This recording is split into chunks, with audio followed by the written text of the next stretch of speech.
no programa de hoje, nós temos algo diferente. Eu pedi uma entrevista com o deputado Eduardo Bolsonaro, que foi um dos alvos da Vaza Toga, né? Ele não pôde estar aqui ao vivo, mas ele respondeu algumas perguntas para a gente aqui por vídeo, um vídeo que ele gravou para a nossa produção. Então, vamos começar o programa falando sobre isso. Aí você me pergunta, Wilson, por que chamar o Eduardo Bolsonaro? Por que falar do Eduardo Bolsonaro? Justamente por esse ponto, porque ele foi um dos personagens envolvidos e citados nas matérias da Folha de São Paulo.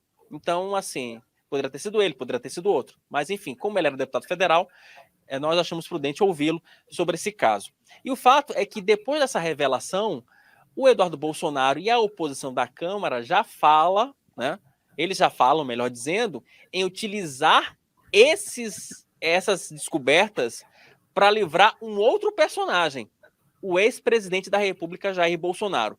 Quer entender? Enfim, vou deixar que o próprio deputado federal explique. Matheus, solta por gentileza a primeira sonora com o deputado federal Eduardo Bolsonaro.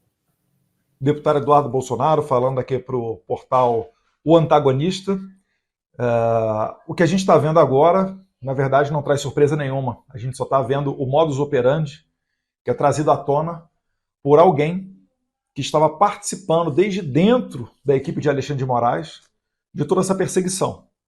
Todos nós que não concordamos com aquilo que a esquerda diz, a gente está sob ataque, né? Estamos sendo censurados, estamos sendo até presos ou até mortos, como foi o Clezão, em que pese os vários pedidos, a súplica por ser solto devido aos seus problemas de saúde, e não foi sequer analisado por Alexandre de Moraes. Isso tudo aí a gente já sabe.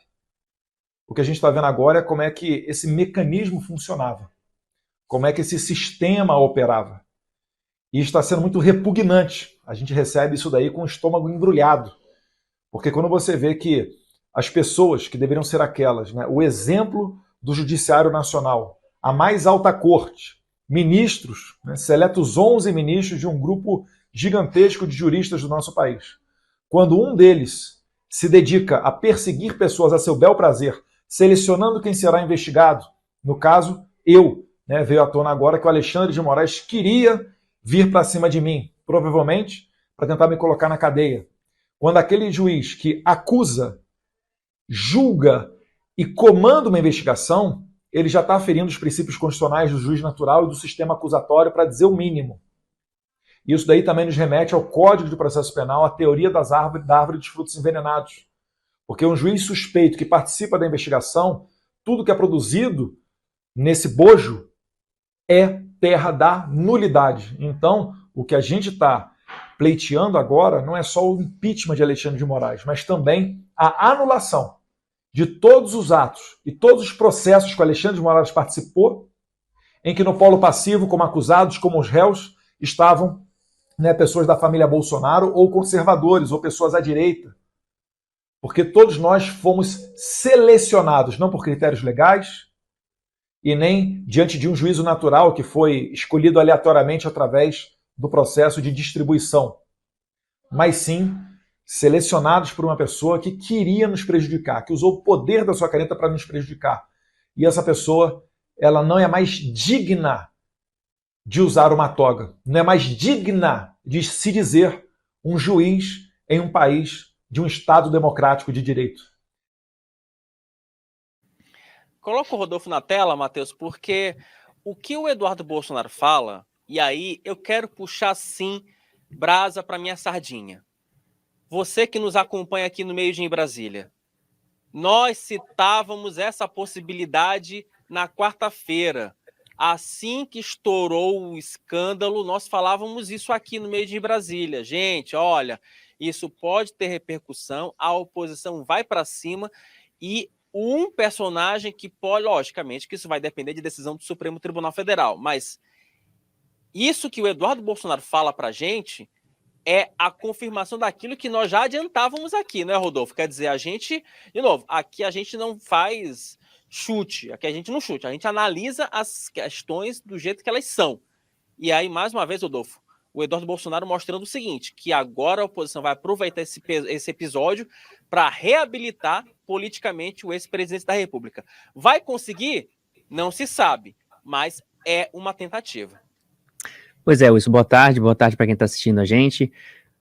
uma das portas que se abre, né, a partir da revelação dessas mensagens, porque uma coisa que o Eduardo Bolsonaro fala nessa gravação que ele fez pra gente, logo no início, e que a gente já tinha dito aqui, é que não tem nada de novo nessa história, de fato não tem novidade. Esse processo, desde a abertura do inquérito das fake news em 2019, é o mesmo processo, né? Quando vem a eleição de 22 e o TSE ganha musculatura nesse combate, alegado combate às fake news, com o Alexandre de Moraes na presidência do TSE e na relatoria do inquérito das fake news, né? Aí tudo se mistura, né? E aí fica um monstrengo anti-fake news, né? Que leva a isso que nós estamos agora vendo em detalhes nas tratativas que eles faziam internas, né? E aí vamos para o passo, tem o passo impeachment, né? Esse é um pedaço da história, e tem o passo Jair Bolsonaro, né? Porque o grande algoz do Jair Bolsonaro no STF é o Alexandre de Moraes. Então, enfraquecendo-se o Alexandre de Moraes, teoricamente o Bolsonaro ganharia força e as suas possibilidades de retornar à vida política, né? Vamos lembrar que ele foi declarado inelegível. E tem essa expectativa, desde que ele foi declarado inelegível, que ele pode vir a ser declarado elegível, já que o mesmo aconteceu com o seu maior adversário político, Lula, que acabou sendo eleito presidente da República depois disso. E só para fechar essa primeira parte, né, Rodolfo? Por mais que não fale publicamente, o Lula quer Bolsonaro como adversário. Essa que é a grande questão. Então, assim, vejo que dependendo de como é que a coisa vai se desenrolar, gente, não descarta essa possibilidade. Porque o Lula quer o Bolsonaro como adversário, porque ele sabe que se entrar algum outro personagem da direita para 26, o Lula tem grande chance de derrota. E que a chance de ele continuar no poder é ter como adversário o ex-presidente da República, Jair Bolsonaro. Ou seja, é um xadrez complexo, mas que a gente vai acompanhar passo a passo. E esse é um elemento importantíssimo, né, Wilson? Na política, quando a decisão fica bem para todo mundo, é muito mais fácil de tomar ela. Então, assim, o Bolsonaro quer voltar.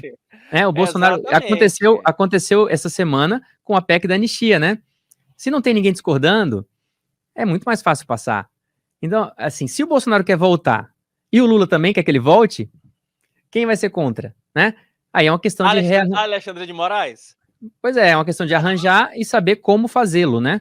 Agora, é uma questão prática só. Porque se o entendimento político tiver construído, aí, meu amigo, é só passar. Enfim, Rodolfo, coisas da política.